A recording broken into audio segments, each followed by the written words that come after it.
2024 예수 이야기 첫 번째 신년 온가족 연합 예배로 드립니다.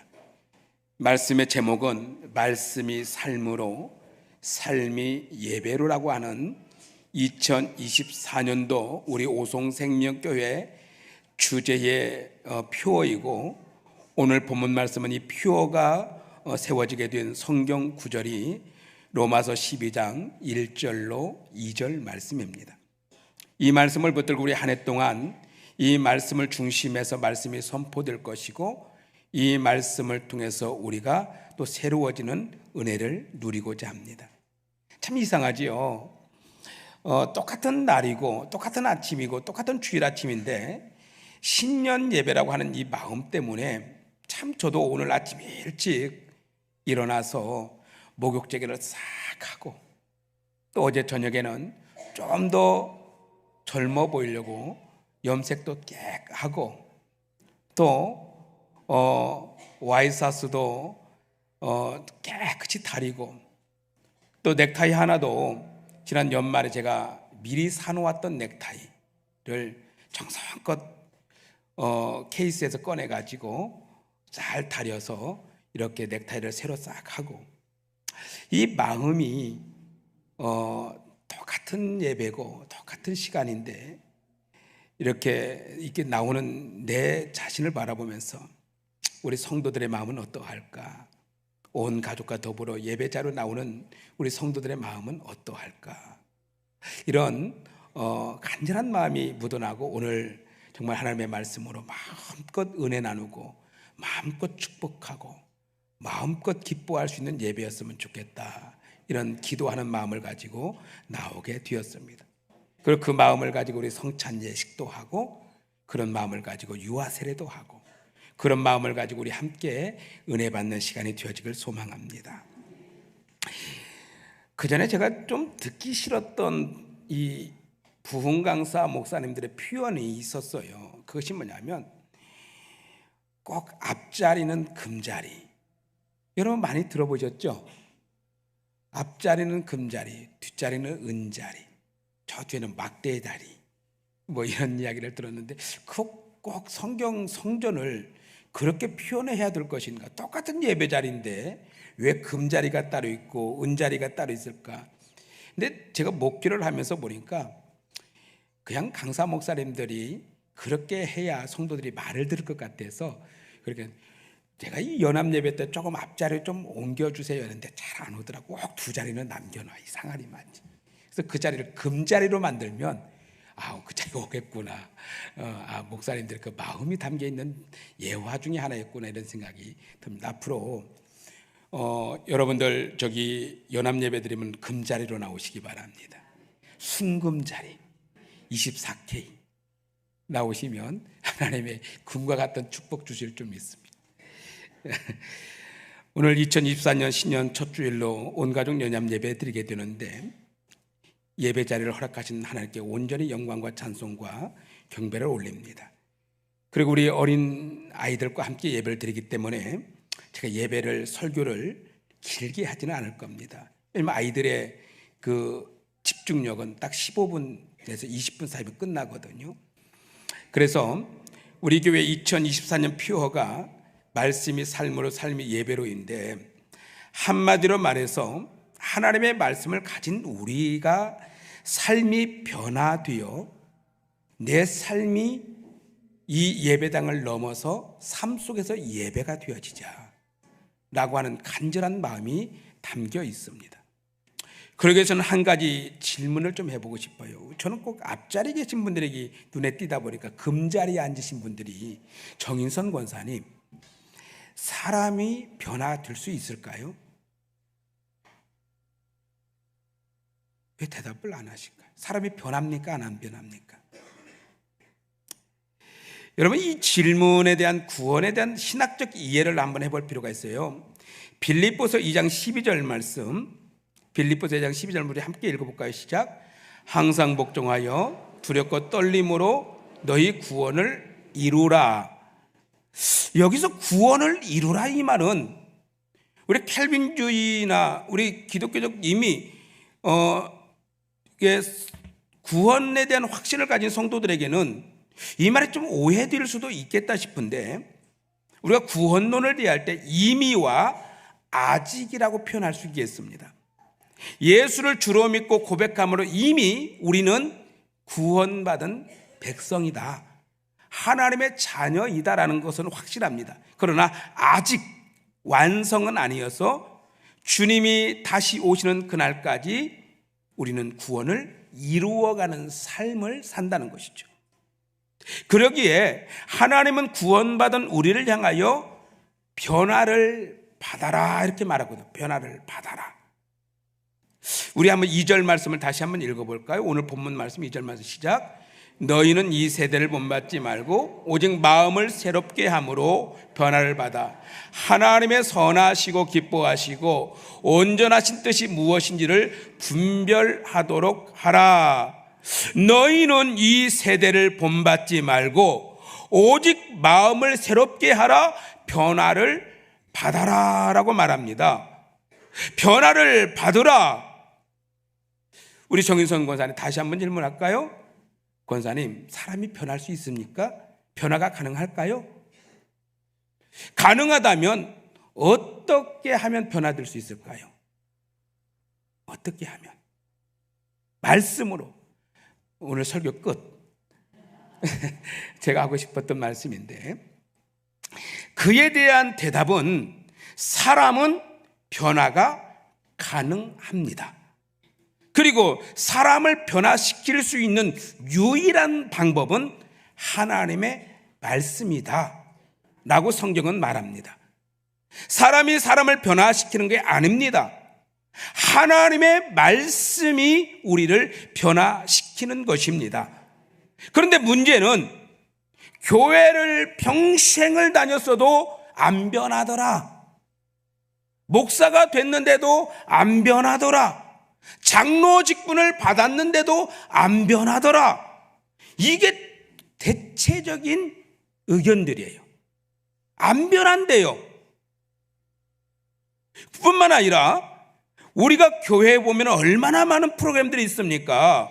새신자 훈련도 있고요, 제자 훈련도 있고요, 날마다 때 되면 부흥성회도 있고요, 헌신 예배도 드리고요, 우리가 신년 되면 특별 새벽 예배도 드려요. 특별 새벽 예배 드리고 여러분 변화 되셨습니까? 모든 교역자, 사역자들, 모든 성도들이 이구동성으로 하는 말이 사람은 잘 변화되지 않는다 라고 하는 것이 의견입니다. 그렇다면 왜 이렇게 사람의 변화가 힘들까요? 분명히 우리 정인선 권사님은 하나님의 말씀으로 변화가 가능하다라고 했는데도 불구하고 왜 이렇게 변화가 어려울까요? 이유가 있습니다. 말씀을 삶으로 연결이 안 된다. 우리 신앙이 예수를 믿긴 믿지만 주일날 교회에 와서 듣는 설교 한 편에 모든 신앙을 거기다 걸어버린다는 거예요. 목숨을 걸어버린다는 것이죠. 주일 예배 1시간에 목숨을 겁니다. 성도들이 주일에 나와 듣는 말씀 하나로 신앙생활 전체를 유지하려고 하니까 이것이 나의 삶의 변화의 열매가 되지 않는다는 것이죠. 목회자들은 저도 마찬가지지만 주일 예배 한 시간에다가 모든 예배를, 모든 에너지를 쏟아버려요. 그래서 설교, 길어야 30분짜리 설교 한 편에 모든 성도들이 다 변화될 것처럼 설교를 해버리거든요. 그러다 보니까 여러분, 이 변화시키는 건 이 1시간 30분이 과연 사람을 변화시킬 수 있는가? 아니면 나머지 주일부터 예배 자리 나오는 그 순간까지의 삶 자체는 전혀 말씀하고 관계없는 삶을 살다 보니까 이것이 변화하고는 관계가 없이 되어진다는 것이죠. 성도 여러분, 정말 주일 예배에서 듣는 30분짜리 오늘 설교가 여러분을 변화시킬 수 있다고 자신합니까? 한마디로 불가능합니다. 기독교의 신앙은 어느 종교들처럼 행위가 아니라 제자가 되어 살아가는 삶인 것입니다. 기독교는 태생부터가 일반적이지 않아요. 제자들은요, 주님을 따르기 위해서 말씀 때문에 죽음을 각오하고, 이번에 여러분 신년 특별 새벽 예배 때 다니엘과 사드락과 메삭과 아벳네고가 하는 이 사람들의 삶의 변화를 말씀을 드렸잖아요. 제자들은요, 주님을 따르기 위해서 죽음을 각오하고 시작하고 출발한 것이 기독교입니다. 주님을 따르는 제자의 삶은 주일 한 번의 설교를 의존하는 신앙이 아니라, 제자의 삶은 말씀을 끊임없이 나의 삶 속으로 들어가서 반응시키고 그 말씀을 변화와 삶으로 살아냈던 사람들이 제자예요. 우리 교회만 해도요, 저는 주일 아침이면, 이따 보십시오, 주일 아침이면 예배를 이 자리에 드리고, 참 조심하셔야 됩니다. 광고 때 제가 말씀드리지만 요즘은 누가 자꾸 다니면서 교회 앞에서 사진을 찍어서 구청에다 올린다네요. 주일날. 누군지는 모르겠어요. 어쨌든 차들이 빽빽합니다. 여기 주차장, 밑에 주차장도, 저 옆에 있는 주차장 꽉 찼어요. 길에도 꽉 찼어요. 저쪽 길에도 꽉 찼어요. 우리 성도들이 끌고 오는 차가요 빽빽합니다. 그리고 이 축도를 마치자마자 빠져나가는 우리 성도들이 수백 명이 한 번에 빠져나가는 모습을 보면 당장에 이 오송 땅은 엄청난 역사가 일어날 것 같아요. 왜? 이 어마어마한 성도들이 오송으로 싹 갈 거거든요. 곳곳에 갈 거거든요. 이 성도들이 말씀을 가지고 세상을 향해 나가는 이 모습을 보면 당장에 오송 땅은 엄청난 역사가 일어날 것 같아요. 근데 여전히 똑같아요. 여전히 똑같아요. 변화되어져 있는 모습이 없어요. 이유가 뭘까요? 막상 세상에 나가봐도 주일 한 번 들은 설교로는 내가 변화되지 못한 삶을 살고 있다는 겁니다. 저부터도 그래요. 예수님께서 가시는 곳마다 무리가 따랐습니다.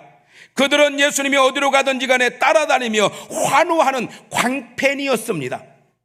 마지막 예루살렘에 입성하실 때 종려 나무가지를 흔들며 옷가지를 벗으며 그분의 가는 길에 쫙 깔아놓고 다윗의 자손이여 다윗의 자손이여 하면서 그들은 광팬으로서 환호성을 질렀습니다.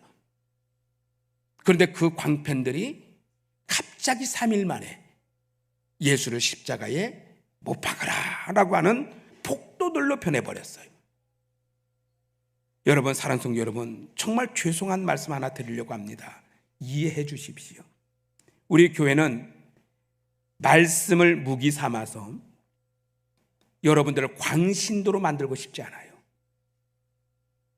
목사가 축복이라고 하는 이 단어 하나 가지고 여러분들을 광신도 만들어내고 싶지 않아요. 여러분들, 목사가 저주라고 하는 이 말 한마디를 가지고 여러분들 두렵게 만들고 여러분들 광신도 만들어서 내 뜻대로 이끌어가는 그러한 일을 하고 싶지 않아요. 어떤 분이 제게 그런 말을 실질적으로 했어요. 목사님 때문에 저 믿음 많이 식어지고 있어요. 제가 얼마나 가슴이 아팠을까요? 목사님 때문에 내 믿음 식어졌다고. 제가 너무 놀라서 저 분은 아니 왜요? 왜 저 때문에 믿음이 식었을까요? 그랬더니 그분이 하는 말이 그래요.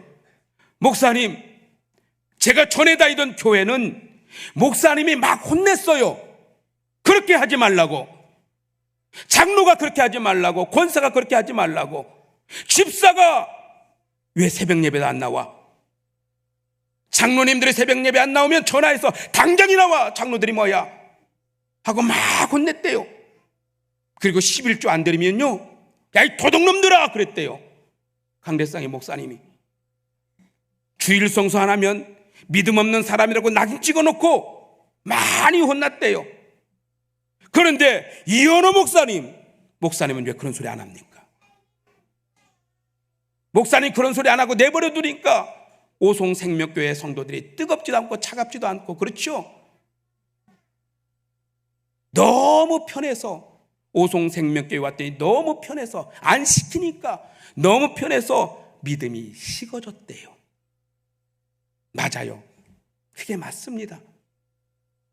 제가 막 시키고 일 시킬 때 축복 이야기하고 안 하면 저주 이야기하면은 억지로라도 할 겁니다. 안 하겠어요?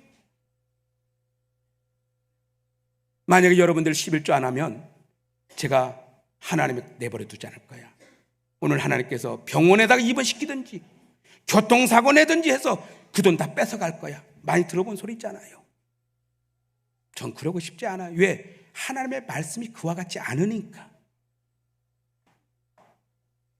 여러분, 정말 목사가 시켜서 하는 그런 신앙이 아니라 말씀이 나를 사로잡아서 이 말씀을 붙들고 가슴을 치며 이 말씀을 조그마한 한 구석이라도 주님의 말씀이기 때문에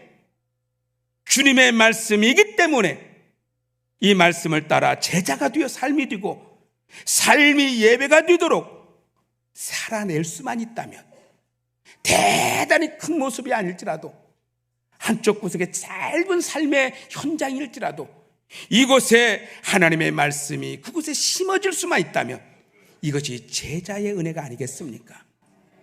그러기 위해서는 지금처럼 설교 한 편 듣고 만족하는 그런 시스템의 구조가 아니라 이건 이 하나님의 말씀을 들으며 은혜를 받고 감동받아 말씀으로 결단하고 그 말씀을 오늘 한 번이라도 한순간이라도 내 가정에 내 자녀들에게 한순간이라도 아니면 내 직장에서 내 삶의 현장에서 같은 성도들에게 주방에 오송생명교회 주방에 들어가서라도 한 번만 적용해 볼 수만 있다면 이것이 우리의 삶의 변화가 아니겠느냐 하는 것입니다. 세상에 나가 적용할 말씀이 전혀 없고 생각나지도 않는다면 여러분 그것이 과연 말씀이겠느냐? 아무리 내가 이 시간에 설교를 죽으라 하면서 목이 터져라 하지만 여러분들이 이 시간에 이 계단에 내려가는 순간에 한 가지도 생각이 안 난다면 저는 설교에 실패한 목사입니다. 하나님의 말씀이 정말 이 자그마한 것 하나만이라도 여러분의 말씀의 삶 속으로 적용되어질 수만 있다면 그 말씀이 세상을 변화시키는 거룩한 말씀이 될 줄로 믿습니다. 이런 신앙생활에 대해서 하나님은 여러분 우리가 말씀과 삶이 분리되어진 말씀 자체가 적용되지 못하는 그러한 거에 대해서 하나님은 정말로 책망하셨어요. 바리새인들이 예배와 삶의 불일치의 모습을 볼 때 예수님은 이 삶과 말씀이 분리되어져 있는 바리새인들을 향하여 이 독사의 자식들아 라고 예배와 삶의 불일치하는 외식과 형식주의 신앙생활을 질책하셨거든요. 그런데 지금 우리 신앙생활은 어떤가요?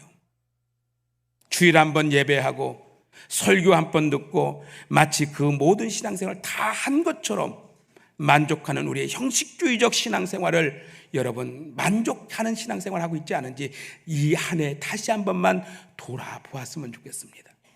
주일날 설교 한 편 듣고 삶이 예배가 되는 일에 이 말씀이 한쪽 구석이라도 적용만 되어질 수만 있다면 하나님은 365일 동안 그 말씀 때문에 우리를 새롭게 하시는 은혜가 있을 줄 믿습니다. 이사야 1장 12절 말씀 한번 읽어볼까요? 이사야 1장 12절 시작. 너희가 내 앞에 보이러 오니 이것을 누가 너희에게 요구하였느냐? 내 마당만 밟을 뿐이니라. 수십 년을 하나님께 보려 오는 출석가는 교인들을 향하여 마당만 밟는 신앙이라고 책망하시는 이 모습입니다. 누가 너에게 이런 신앙생활을 요구한 적이 있냐? 나는 너에게 이런 신앙을 요구하지 않았다고 강하게 질책합니다. 죄송하고 미안합니다. 새해 첫 주면 마음껏 축복해야 되는 것이 설교가 마땅한데 복을 빌어주는 설교했으면 더 좋으련만. 그러나 여러분 우리가 참된 복을 한 해 동안 받기 위해서는 진짜 복을 받기를 원하는 것은 제가 이 자리에 한번 축복된 내용 한마디 한다고 하는 게 아니라 여러분의 삶이 변화되어지면 하나님은 여러분의 삶에 풍성한 것을 이미 예비하신 줄로 믿습니다. 그러면 하나님은 우리에게 어떤 예배를 요구하는가? 오늘 로마서 12장 1절 말씀 우리 함께 다시 읽어보도록 하겠습니다. 로마서 11장 1절 시작. 너희 몸을 하나님이 기뻐하시는 거룩한 산제물로 드리라. 이는 너희가 드릴 영적 예배니라. 영적 예배, 내 몸을 하나님이 기뻐하시는 거룩한 삶의 예배, 예배가 삶이 되기 위해서는 변화 없이는 불가능합니다. 너희의 몸을 거룩한 산제물로 드리라. 너희 몸을 거룩한 산제물로 드리라. 너희의 몸을 거룩한 산제물로 드리라. 여러분의 몸이 존재하는 곳에는 거룩한 제물이 있어야 돼요. 여러분 자신이 거룩한 제물이어야 합니다. 여러분 11조 예물 봉투 하나 가지고 왔다고 거룩한 제물이 아니에요. 감사 예물 가지고 왔다고 거룩한 제물이 아니에요. 여러분이 있는 그곳이 예배요. 그곳에서 여러분의 몸을 거룩한 제물로 드리십시오. 오늘 여러분이 이 자리에 여러분의 몸을 가지고 여러분의 중심을 가지고 이 자리에 와서 거룩한 제물이 된 것처럼 여러분의 가정이 예배의 자리가 되고 여러분의 삶의 일터가 예배 재단이 되고 여러분의 현장이 예배 재단이 되어져서 여러분이 제물이 되어 드려지는 예배, 이 예배가 진정한 우리 기독교인들의 예배가 되어질 줄로 믿습니다. 그러기 위해서는 여러분 말 한마디도 존중하고 누군가를 바라보는 눈빛 하나도 달라져야 돼요. 거룩한 제물은요, 거룩한 제물은 함부로 싸가지 없이 말하는 게 아닙니다. 거룩한 제물은 눈빛 하나도 누구를 째려보는 것이 아닙니다. 거룩한 제물은 오직 하나님께 드려지는 것이기 때문에 하나님이 받으실 만한 거룩한 입술, 거룩한 눈빛, 거룩한 행동 하나까지도 여러분 예배자로서 제물로 드리시기를 주의 이름으로 축복합니다. 그리하면 하나님께서 기뻐하신다. 그러면 삶의 변화를 위해서 무엇이 필요한가? 거룩한 제물을 드리기 위해서 무엇이 필요한가? 2절 말씀 함께 봅니다. 시작. 하나님의 선하시고 기뻐하시고 온전하신 뜻이 무엇인지 분별하도록 하라. 하나님의 뜻을 알아야 된다. 지금 나의 삶의 현장 속에 여러분 수없이 많은 재물들이 있었습니다. 그러나 그 재물 중에 하나님이 받으시는 재물이 있는 반면에 받지 아니하는 재물이 있죠. 그 받지 않는 재물은 하나님의 뜻대로 드리지 아니했기 때문에 여러분 그리스도인의 절실한 변화는 말씀을 통해서 하나님의 뜻이 이루어지기를 주의 이름으로 축원합니다. 우리 주님이 십자가에서 죽어지는 것은 아버지의 뜻대로 되기를 원합니다 라고 기도하셨잖아요. 온전히 우리 주님의 삶은 아버지의 뜻이었어요. 그러기에 여러분 우리는 항상 이 예배당에서 멈추어 버리는 신앙이 아니라 예배당을 뛰어넘어 삶의 영역에서 말씀이 삶이 되고 이 삶이 예배가 되어지고 또 이 삶 속에서 아버지의 뜻이 이루어지는 거룩한 삶을 우리 한번 살아봅시다. 이것마저도 내 뜻대로 안 되죠. 살아보겠다고 오늘 다짐하고 또 다짐하지만 여러분 그렇게 쉽게 살 수 있는 게 아니에요. 그렇기 때문에 아버지의 뜻을 아는 것이 여러분부터 시작해야 됩니다. 이러기 위해서는 누가요? 성령께서 나를 이끌어 주심의 은혜가 필요합니다. 깨달아지게 하고 알게 하고 믿어지게 하고 이끌어 주시는 이 보혜사 성령님의 은혜가 필요하기에 우리는 항상 말씀을 통해서 우리는 새로워지기를 바랍니다. 이제 말씀을 맺습니다. 오늘 짧게 한다고 했는데 너무 짧을까요? 그래도 말씀을 맺습니다. 하나님의 부르심을 받아 하나님의 은혜 자료로 나오신 사랑하는 성도 여러분, 우리를 가리켜서 그리스도인이라고 합니다. 그리스도인은 누굽니까? 예수에게 속한 사람이란 뜻입니다. 제가 오늘 유아 세례를 받는 부모님들에게 세례가 무엇입니까? 왜 당신의 자녀가 세례받기를 원합니까? 이 질문을 했더니 그렇게 하는 것이 좋은 것 같아서요 라고 하더라고요. 그래서 세례에 대해서 말씀을 드렸어요.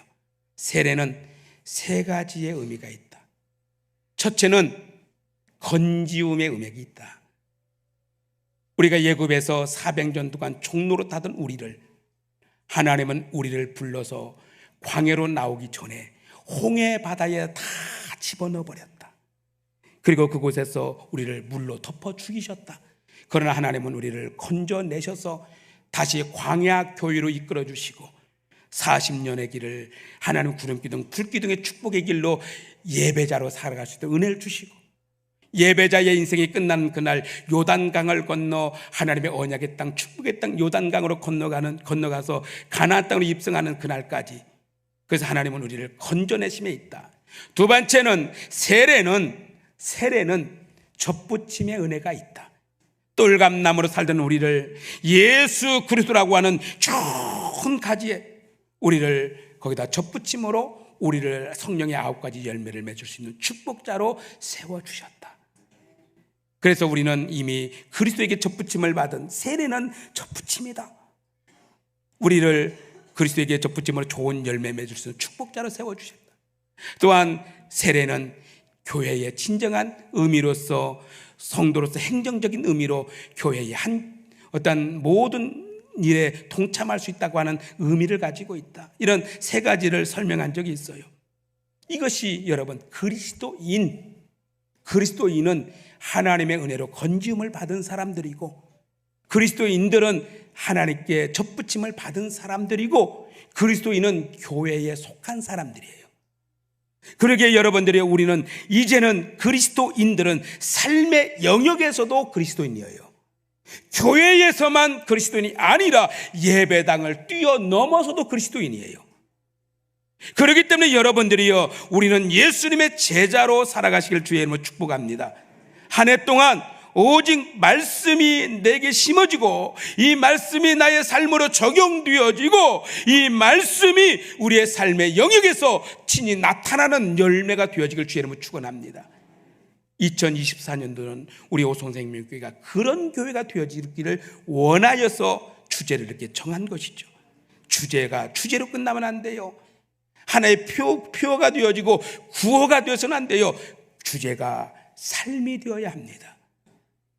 그래서 한 해 동안 저는 설교를 로마서를 중심으로 해서 구원받은 백성과 구원받은 백성의 삶에 대해서 설교할 거예요. 우리 한 해 동안 그런 은혜를 누리시고, 우리 김초롱 목사님을 통해서 제자 훈련 들어갈 거예요. 그래서 우리는 진정한 그리스도인들의 삶의 제자로서 어떻게 살아갈 것인가를 말씀을 들을 거예요. 사랑하는 성도 여러분, 그렇게 되어질 때에 하나님의 은혜는 24K 순금처럼 여러분 인생의 풍성히 삶을 변화시키는 은혜가 있어지기를 주의 이름으로 축복합니다.